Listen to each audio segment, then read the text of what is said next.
E eu sabendo que milhões tinham sido roubados do cofre, eu quero saber até hoje que valor que foi declarado no ano que eu fui primeiro tesoureiro da igreja. E quem declarou? Né? Porque o pastor presidente sabia que eu iria declarar 100% do valor, que no caso era em torno aí de 20 milhões de reais, o ano de 2018, 20, 21 milhões de reais, a declaração, independente do que tinha sido roubado, eu ia declarar total para a receita que tinha entrado.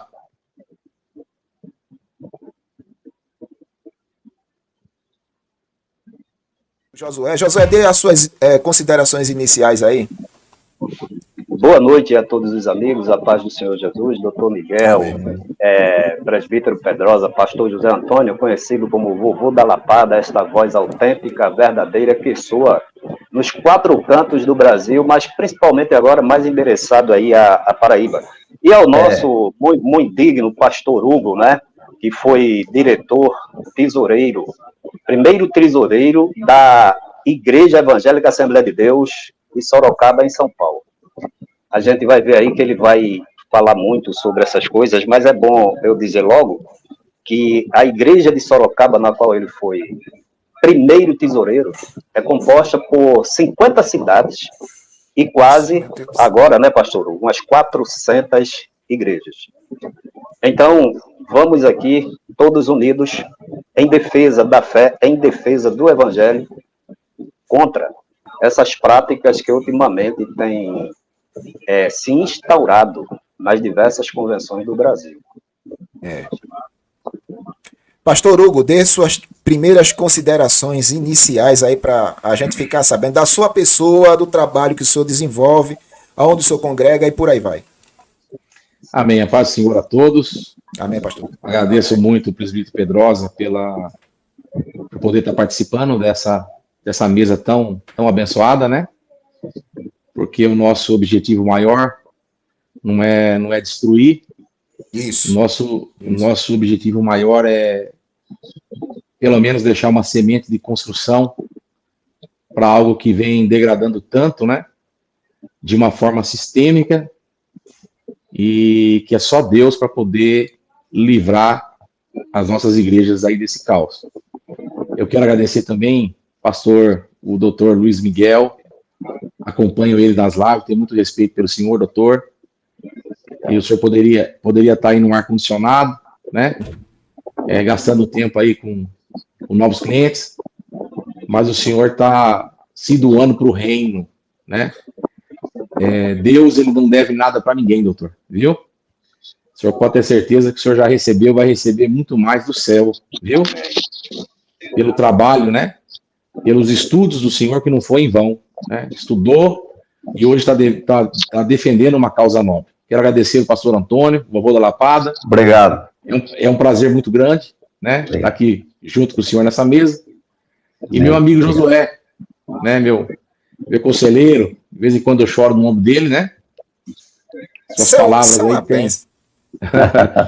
As palavras desse homem aí são palavras sábias, né? É um grande lutador, né? Tá deixando um grande legado para nós. Eu sou o menor dessa mesa, eu vim aqui para servir, viu? Tô aqui para servir. Nada disso. E eu queria deixar assim, só colocado uma parte, que eu estou representando aqui o campo de Sorocaba, nessa mesa abençoada, que é uma igreja linda, que foi fundada em 1940, com aproximadamente 60 mil membros. Ela está em um pouco mais de 50 cidades, quase 400 igrejas, formada por pessoas crentes pujantes, corajosos, vigorosos na obra, ganhadores de almas, né? Então é que eu vou falar aqui uma parte ruim, né? Não da igreja, da instituição, nem da instituição, mas sim dos reis, né? Das pessoas que tomaram posse dessa chave. E nós sabemos que o dono da igreja é Jesus, né? O dono da igreja é Jesus. Então a igreja de Sorocaba é uma igreja abençoada, tá?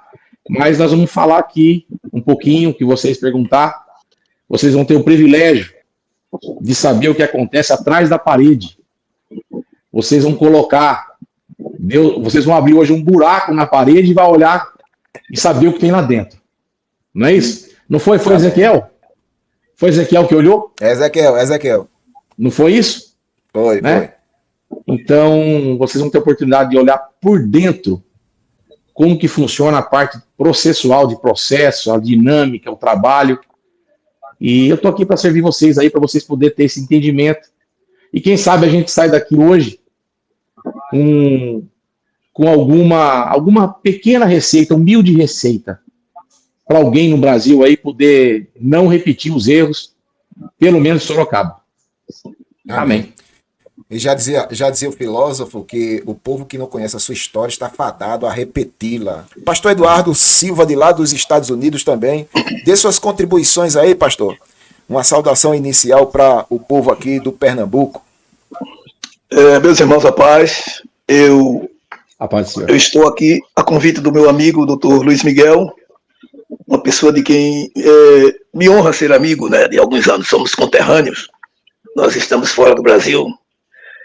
E assim, eu tenho acompanhado a luta, as denúncias, né, desses baluartes, como o Dr. Luiz Miguel, irmão Josué Augusto, irmão Giovanni, vovô da Lapada, não o conheço pessoalmente, mas sou muito admirador de sua coragem, de sua luta, né. E assim, eu queria dizer aos irmãos que eu sou nascido e criado no Evangelho, né, nascido e criado num lar cristão, para ser mais claro, né? E exerço pastorado há quase 30 anos, mas a área musical há mais tempo, já que gravo discos desde o final dos anos 70 e tenho a honra e o privilégio de escrever músicas para centenas de intérpretes nesse país. A gente tem acompanhado com preocupação tudo que a gente tem visto, principalmente no meu Pernambuco, é verdade. É impossível uma avalanche de tantas denúncias graves, né, serem todas improcedentes, a gente sabe disso. Eu, sem querer julgar, né, apenas acompanho, tenho comentado em muitas postagens, mas claro, né, longe de mim está exercendo a função como é que eu diria, de formalizar juízo de valor, né? Até porque a gente acompanha, escuta, e claro, mas as recorrências são muitas, não são dezenas, são centenas de casos que inclusive, como já foi dito aqui, né, no Brasil tem se tornado comuns. Eu acompanho a Assembleia de Deus e quando comecei a gravar discos, na época do pastor ainda, né, do pastor Macalão na Madureira, pastor Canuto estava saindo do Belém, pastor Zé Wellington começando, eu acompanhei pastor Pimentel no Paraná, enfim, pastor Estevão Ângelo, não era, lá no Maranhão. Né? Maranhão, e Ângelo de Souza. Eu estou falando de pessoas com quem eu convivi no mundo musical, né? Pastor lá de Manaus, pastor, me foge agora, que o pastor Samuel Câmara foi vice-presidente dele, e tantos outros homens de Deus nesse país todo, né? Nós convivemos com essas pessoas e vimos tantos homens sérios fazendo a obra de Deus. Não estou dizendo que os atuais não são. A gente sabe que toda regra é exceção. A gente sabe que há pessoas, sim, e não dá para a gente pensar, não é? Nem verbalizar que todos estão no mesmo pacote. Não estão. Agora, que realmente tem sido uma coisa muito séria essa questão, né, do nepotismo, né? Uma coisa muito séria, o nepotismo, se for falar disso, vai se falar o ano todo, né? Porque é um caso, uma situação muito grave, é aquela questão de que os grandes campos, os campos rentosos, não tem ninguém no corpo ministerial para assumir, a não ser um genro, um filho, enfim, essas coisas, fora outras coisas muito mais graves nessa mesma linha. Então, assim, a gente tem acompanhado, temos orado pela igreja e nos preocupado, sim, que a obra de Deus, a nossa denominação volte a ser o que já foi, porque realmente muitas pessoas, muitos líderes, e o pior é que essa geração nova se espelha neles, né? Essa geração de obreiros desses 30, 20 anos últimos, eles só veem maus exemplos, e isso quer dizer que estamos formando uma geração, né, com esse perfil. O que é pior do que o que a gente está vivendo é saber que não há muita possibilidade de mudança a julgar por esse viés. Mas estamos orando pela igreja e estou aqui para acompanhar os trabalhos dos senhores, que têm mais conhecimento do que nós, e eu estou aqui ávido por saber de mais coisas, sim, e para, portanto, orar ainda mais pela nossa igreja. Pronto. Doutor Luiz Miguel, só teria uma pergunta a fazer ao pastor Hugo, doutor Luiz Miguel. Tenho duas perguntas a fazer ao pastor Hugo. A primeira, pastor Hugo, aqui em Pernambuco é notória a perseguição imposta pela direção da IEDPE contra os críticos, contra as pessoas que realizam denúncias. Eu lhe pergunto, aí, diante das denúncias que hoje já remontam a todo o Brasil e até ao exterior, o senhor sofreu algum tipo de perseguição, seja de natureza pessoal ou processual? Essa é a primeira pergunta. Dia 5 de janeiro de 2019 foi o dia que eu fui removido da diretoria. O ano 2018 foi a vigência do meu mandato de primeiro tesoureiro e diretor da Assembleia de Deus de Sorocaba. Dia 5 de janeiro foi o dia que houve a assembleia para me retirar da diretoria, tá? Vamos lá. O último dia de trabalho de 2018, eu fui acompanhado por um militar, por um major da polícia. Eu estava um pouco depois do horário na igreja, foi meu último dia de trabalho, e tinha um volume grande de dinheiro na conta, e as contas a ser pagas em DDA, ela já aparece no sistema, janeiro, fevereiro. E o que eu fiz? Eu peguei aquele volume grande, e eu fiquei até tarde, até umas 8 horas, pagando o máximo de conta que eu podia, para sobrar menos dinheiro para ser roubado na virada do ano. Então eu explico para vocês o que aconteceu em janeiro de 2018, depois da limpeza que fizeram no caixa no final do ano, o presidente, a família, etc. Tá? A família que eu falo é o filho, o vice-presidente. Então eu estou ali acelerando os pagamentos digital, né, pagando coisa de 100 mil, 150 mil, pagando conta futura, conta de março, né, fui pagando adiantado para sobrar o mínimo de dinheiro para a virada. Esse major da polícia, ele chegou no pé da minha mesa sorrindo e falou para mim, ele havia ido embora, porque ele trabalhava na igreja também, como segundo tesoureiro. Ele falou, pediram para me acompanhar a sua saída aqui, né? Então, o último dia de trabalho, o senhor falou de perseguição, eu saí escoltado por um militar de dentro da sala, ok? Quer dizer, nenhum bandido em 2018 foi escoltado lá dentro para sair da igreja. O senhor foi escoltado dentro da igreja? Eu estava no escritório, trabalhando na tesouraria. Da igreja, Da igreja, né? O tesoureiro, ele trabalha dentro da igreja, na tesouraria, numa sala, né? E eu estava ali acelerando os pagamentos. Ele chegou e o major da polícia, segundo o tesoureiro, tenho muito respeito por ele. Ele tem as mãos limpas, mas ele poderia ter me ajudado, tornado a minha vida mais fácil no meio daquela quadrilha, roubando o ano de 2018 todo. Então fui escoltado para fora, fui convidado a sair. Esse foi meu último dia. Eu entendo isso como uma perseguição. Quando foi no dia 5 de janeiro, que foi o dia da Assembleia de 2019, para me sair, eu e minha esposa e meu filho fomos adentrar a tesouraria para pegar os meus pertences. O segurança do pastor colocou a mão no meu peito e falou, pastor, o senhor não pode entrar mais aqui dentro. Que é isso, na frente de um filho tinha 11 anos na época, na frente da minha esposa grávida de 6 meses, né? E eu só quero abrir um parênteses, que tudo que eu falar aqui eu provo. Seja por áudio ou seja por papel, tá? E qualquer arrolamento judicial que tiver contra essa reunião aqui, vocês podem deixar comigo.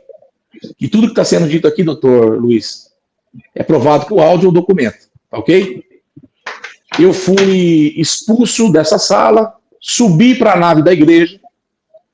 Quando eu sento no púlpito para guardar a assembleia, ficou um diretor nas minhas costas e um pastor policial nas minhas costas, de pé, garantindo que eu não viesse fazer nada naquela reunião, né? E a minha índole nunca foi de fazer escândalo, né? é sempre conversando com muita calma, né? E realizando sem medo aquilo que precisa ser feito.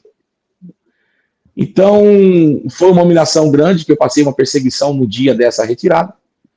Passando 2 meses, em fevereiro, eu fui agredido por um pastor da diretoria no rosto, em cima do púlpito, após o término do culto. Sem motivação alguma, ele colocou a mão no meu rosto, empurrou meu rosto, na frente do pastor presidente. Parte do ministério que ouviu essa live vai saber que isso foi verdade. Deus me deu graça, porque eu sabia que havia uma outra forma de resolver essa questão, e não em agressão. Eu aprendi assim, né? Deus me deu graça, desci do púlpito. Outra perseguição, em setembro de 2019, eu fui removido, expulso pelo filho do pastor, Osmar Goulart. Ele era o administrador do grupo de pastores. Então, aqueles pastores, eles representam 380 igrejas. Então, não foi apenas 380 pastores que viu eu ser expulso do grupo, né? Eu fui expulso em praça pública, né? Aquilo ali foi muito vergonhoso para mim, para minha família. Quando eu tenho print, né? Eu mandei um comunicado, ainda dirigindo igreja.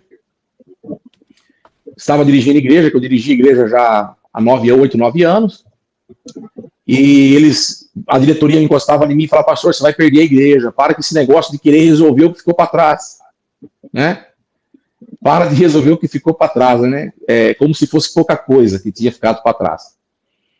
E, doutor Luiz,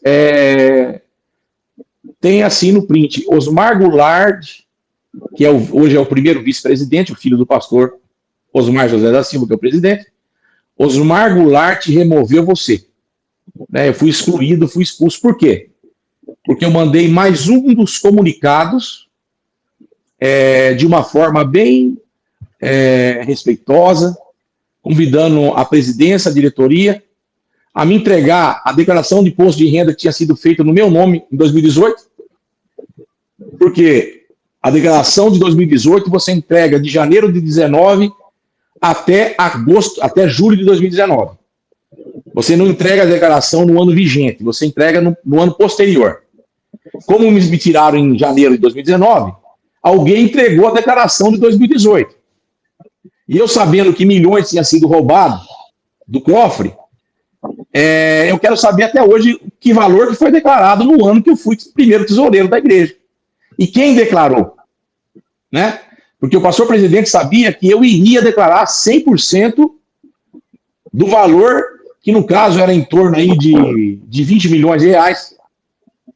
O ano de 2018, 21 milhões de reais. A declaração, independente do que tinha sido roubado, eu ia declarar total para a Receita que tinha entrado.